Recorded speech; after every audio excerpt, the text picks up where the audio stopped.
Hello, and welcome to the Brisk Teaching webinar series, Real Talk about AI.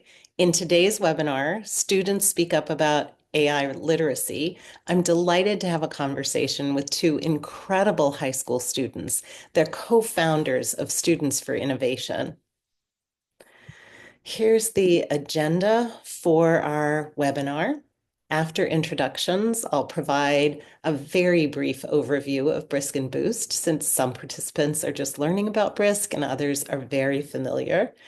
Soham will join us then to share a bit about Students for Innovation, and Amia will join as well as we dive into our conversation.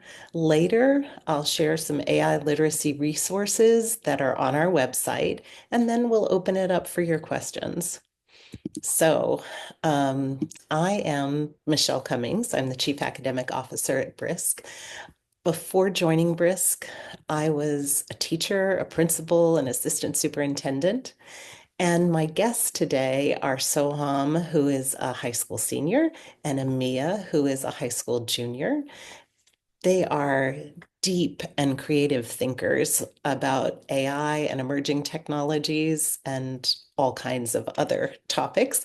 They'll be joining us shortly, but first I'm going to share with you an overview of Brisk and Boost. So, what can Brisk and Boost do for you? Brisk is a free AI-enabled Chrome extension. It saves teachers 10 to 20 hours a week by turning any website, document, video into instructional materials, student activities, and feedback just in seconds. Brisk works right on top of the tools that you use every single day. It saves time and it inspires student engagement.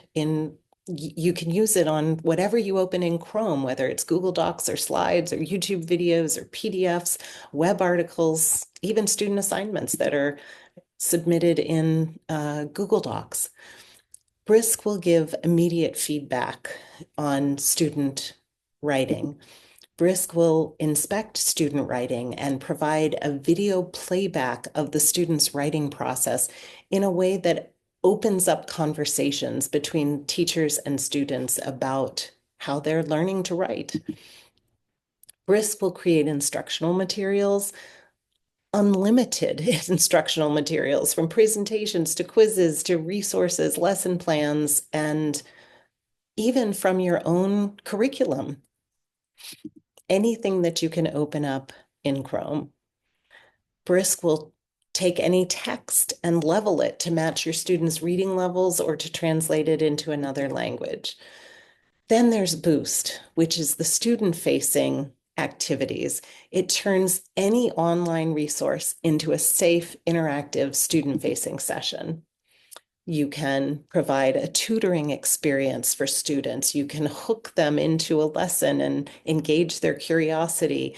They can chat with historical or fictional characters. They can refine their debates. They can create a brainstorming about a research project or do real-world math problems. Brisk is a simple teaching assistant that really works everywhere that you do. But I want to remind you about the 80-20 rule. AI will get you 80% of the way to completing a task. Teachers' expertise is vital to create high-quality results. We believe that teachers really must remain in the loop. So, without further ado, I would like to welcome Soham, and I would love for you to share a bit about Students for Innovation. What is it? What are you all up to? Thanks so much. Students for Innovation is a Mia and I and Miss Winnick's group initiative that works to promote student advocacy for educational change in schools across the U.S. And we've had the opportunity, and if you go to the next slide, we've had the opportunity to start on a local level by working on educational policy in our schools, working with teachers and faculty, presenting to different departments And through our own interests and a localized school impact, we started Students for Innovation. So you can go to the next slide as well. And we've been featured on Tech and Learning, National AI Literacy Day, Week of AI, Human Intelligence Movement, and also most recently, I was featured at NiceGate, the conference in November, which was quite amazing, and the Ditch Summit, of course. Each of these events has been an amazing experience to share just how important student advocacy and student support can be in advocating for innovation. And we've particularly focused on AI as of recently. And today, along with Brisk, we hope to expand our focus on AI and talk about why the student voice is so important on AI conversations, specifically surrounding AI literacy and AI education. And I'll pass it back to Michelle. We have one more announcement about Students for Innovation, and they are hosting a summit in April, a virtual summit. You want to tell us just a little bit about what your hopes are for that event?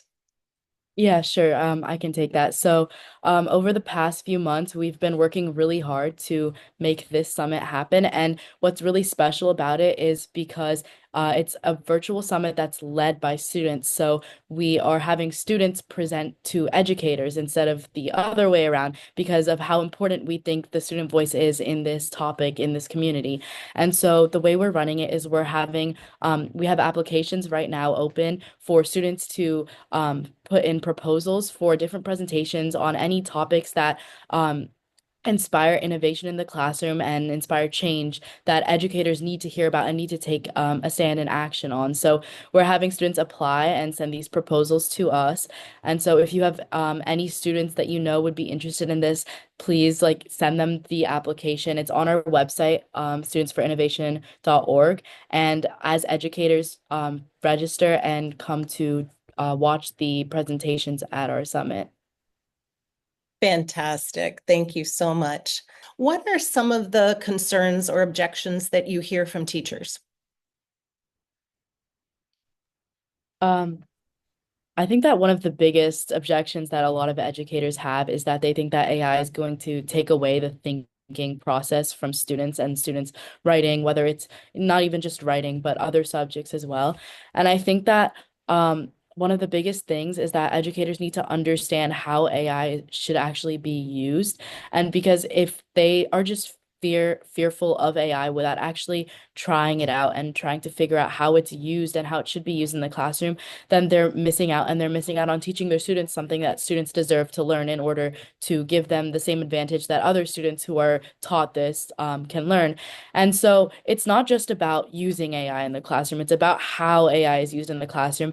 And it's about exactly the way AI is taught in different assignments because there's no one size fit all AI approach for every assignment. It fully depends on each specific assignment. And that's one of the major things we focus on and we want to spread the message for because every assignment has different guidelines and every assignment requires different use of AI. And in different assignments, AI can be used to help students think further and more deeply, which educators don't really understand yet.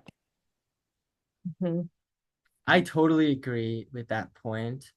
And I want to I want to expand on that because I do think that the biggest misconceptions that teachers have uh, about students or about AI tools in the classroom is is about cheating on one hand, but also about learning on the other.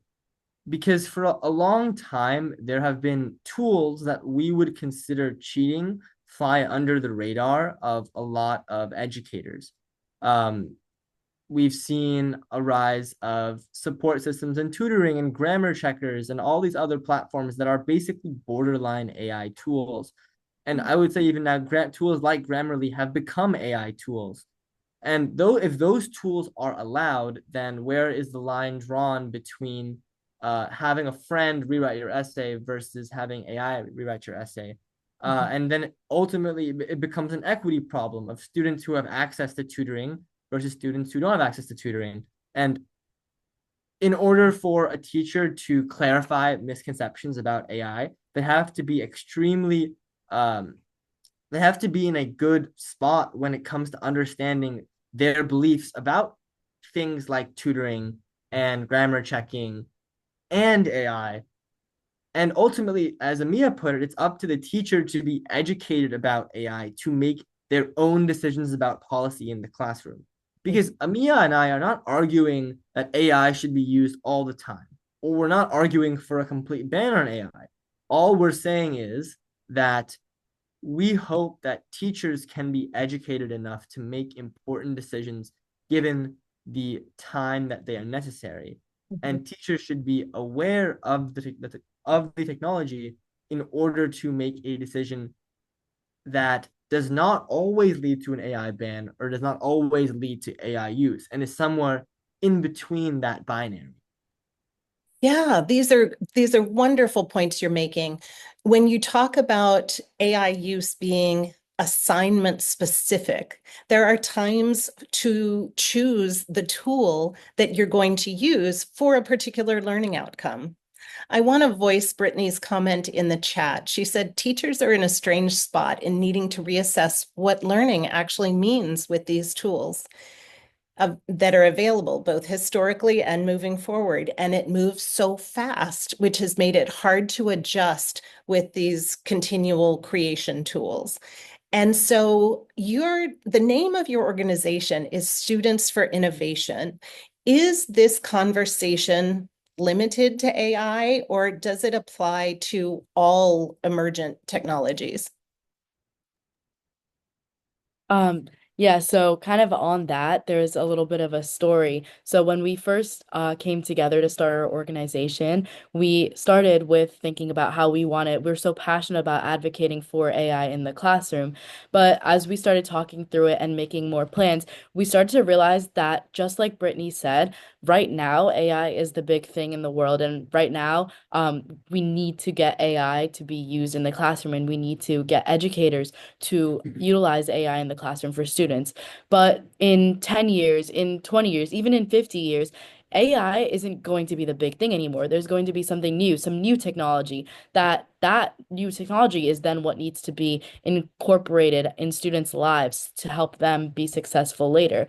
So when we talked about this, we realized that it's not just about AI, which is why we made our name Students for Innovation, because all of these technologies finally go to help students become more innovative, more creative, and help them find more success in their lives. So it's about bringing innovation into the classroom. And right now, the focus of that is AI.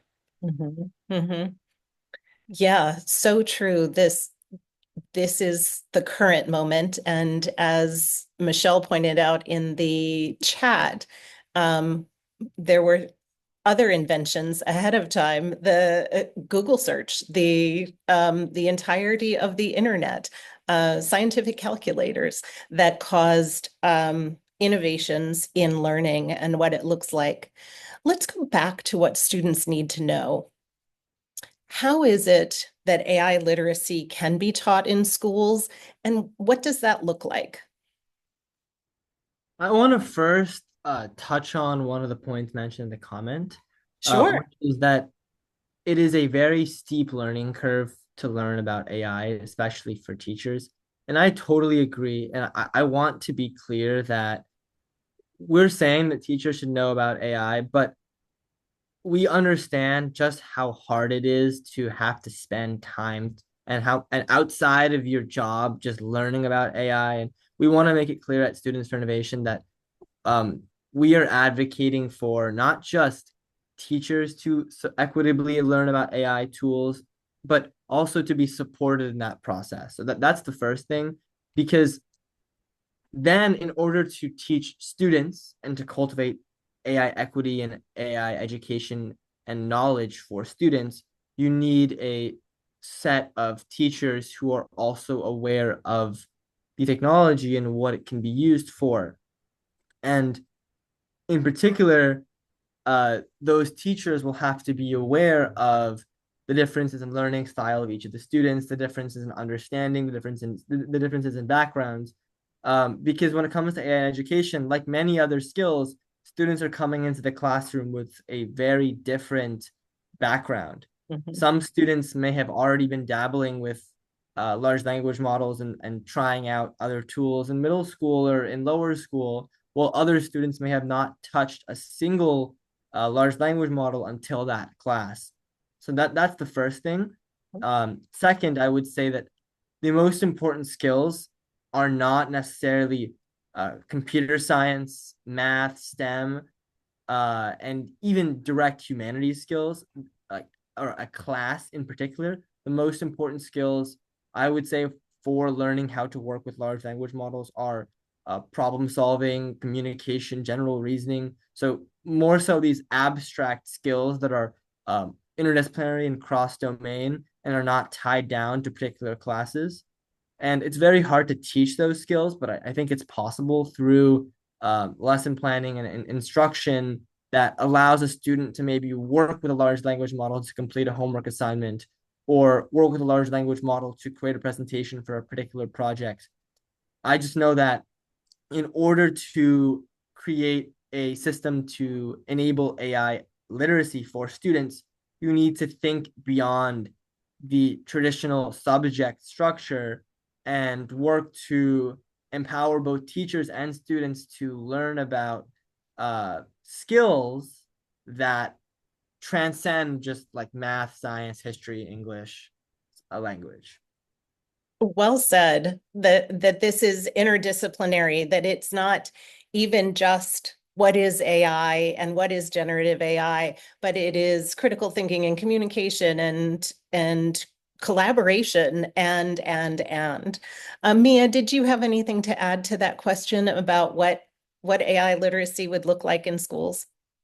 Yeah, sure. So I kind of want to go on off of that like idea of interdisciplinary. So I think that yes, it could be helpful to have a course on AI literacy in schools, but I think the more important part of this is to teach have teachers incorporate AI literacy into every single class because AI is a tool that isn't just used on its own. It's not just like its own subject. It's a tool that should be used in every single subject, whether that's English or even like science or math. It's a tool that should be used in everything because in the real world, AI can be used in any career and any situation that that student is going to go on to do in their lifetime. So I think the most important thing is teaching students how to intertwine AI with all the subjects and everything that they've learned so far. And especially as students are getting older and into high school and all the subjects that they've been learning start to come together into one and they start to figure out what they're really interested in,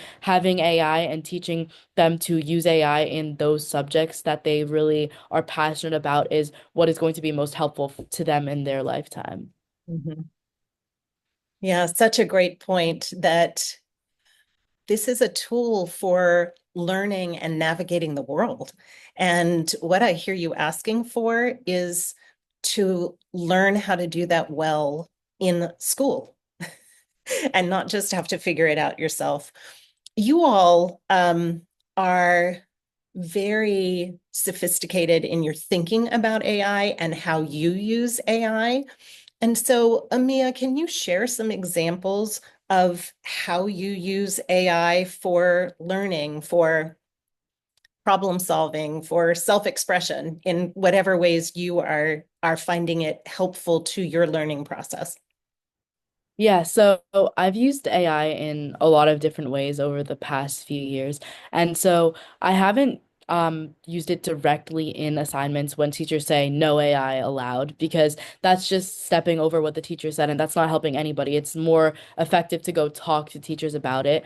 And so what I've mainly been using AI for is to help my curiosity and my thinking grow, as well as help me study, like I was talking about before. So if I have like an English test, for example, and there's like practice questions that our teacher gives, and I'm done with those, then I'll put the questions into AI to find out how I can practice more and challenge me even further. Or if there's a topic that I'm really interested in and I want to learn more about it, even just on my own, not related to school at all, I could put ask my questions to AI and ask it for different sources to help me. And I think that that's also one of the most important habits that students need to be taught is to ask AI for sources when doing research or trying to figure out more information with it, because it can hallucinate a lot or give a lot of information that may not exactly be correct. So I think there's a lot of different ways that AI has the potential to be used for, and it's about learning that and that learning curve, like we were Hmm. talking.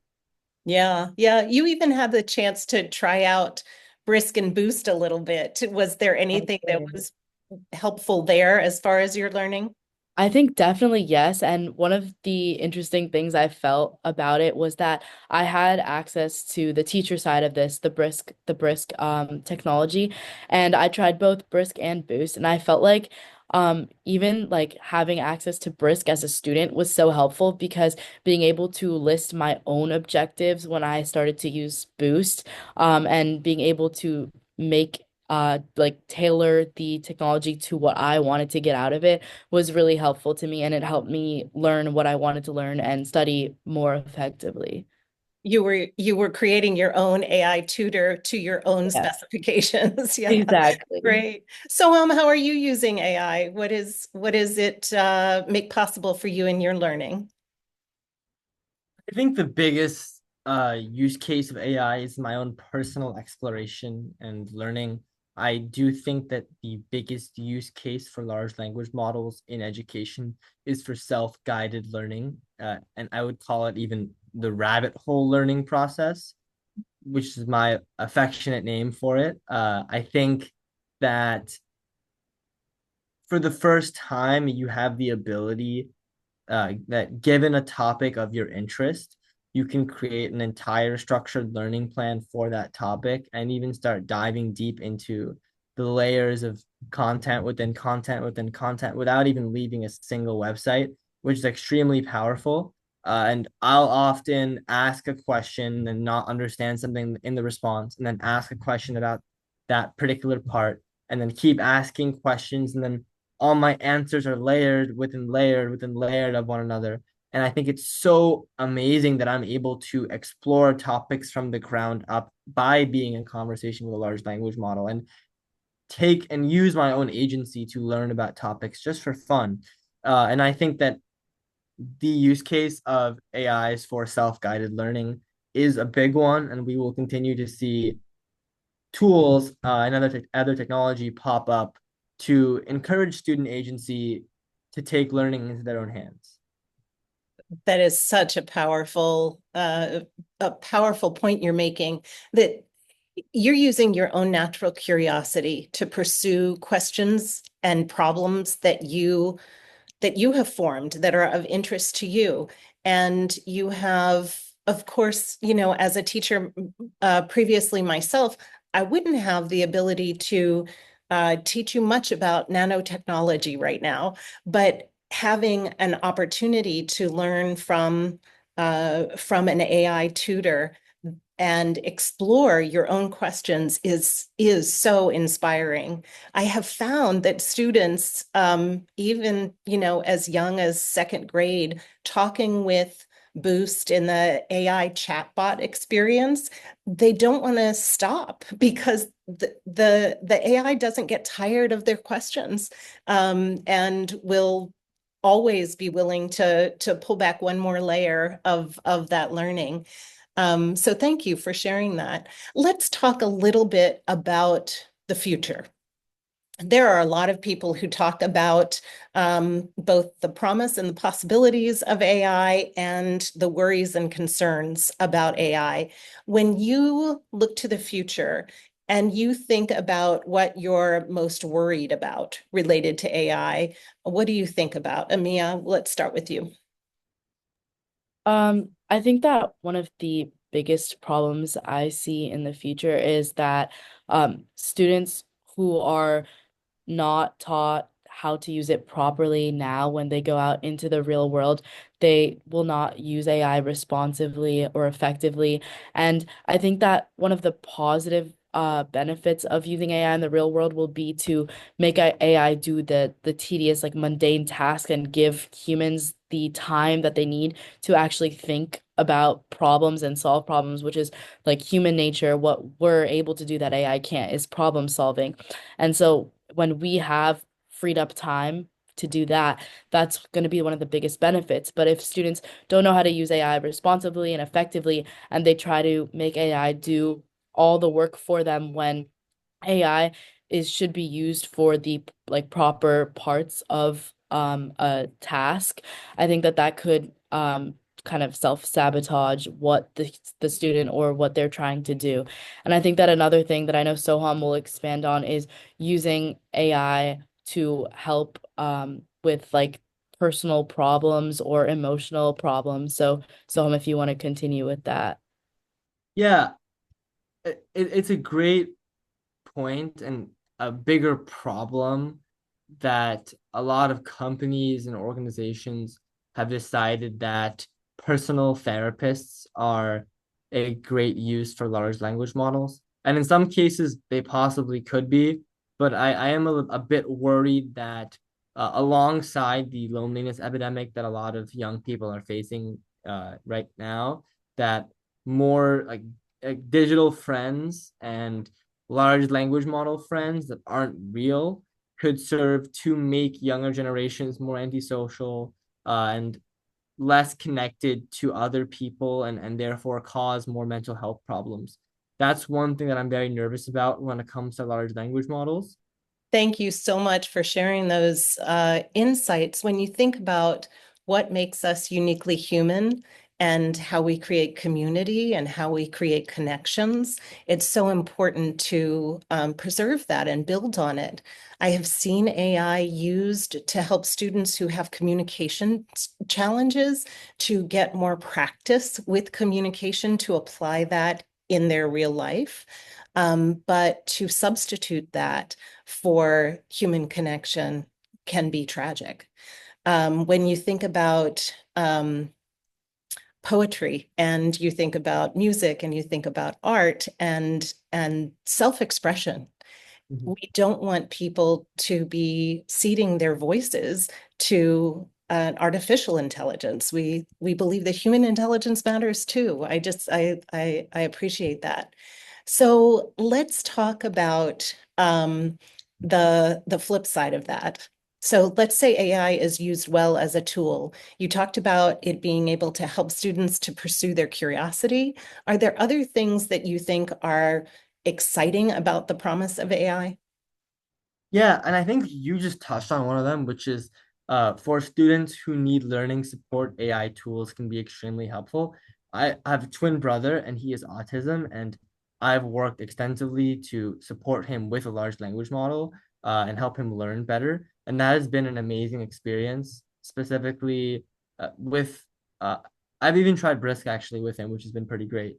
But related tools have been very, very helpful to support his own learning process. And that's one place where I genuinely see large language models being extremely helpful, which is in supporting learning and supporting divergent learning.